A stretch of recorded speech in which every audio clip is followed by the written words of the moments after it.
बांकी निर्वाचन मंडली बांकी बारंग निर्वाचन मंडली 1995 मसीह बांकी बारंगवासी ए अंचल प्रिय नेता प्रभात कुमार त्रिपाठी को आशीर्वाद दे से चारि थर विजय लाभ कर बांकी बारंगवासी सेवा करने सुजोग पाई गोटे भिन्न परिस्थिति 2019 मसीह परिवर्तित परिस्थिति में जिते आम प्रिय नेता प्रभात कुमार त्रिपाठी निष्पत्ति नेले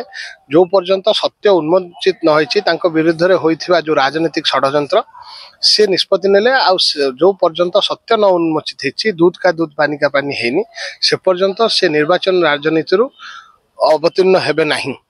से परिप्रेक्षी में ओडिशार प्रिय मुख्यमंत्री नवीन पट्टनायक विजु जनता दल सुप्रीमो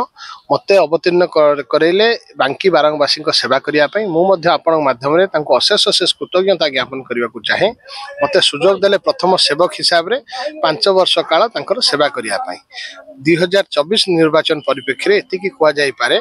बांकी बारंगवासी निष्पत्ति नहीं ओडिशार प्रिय मुख्यमंत्री नवीन पट्टनायक जो भाव बांकी अंचल विकास धारा को प्राधान्य देते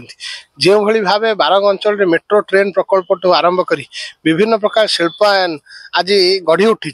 युवक युवती मान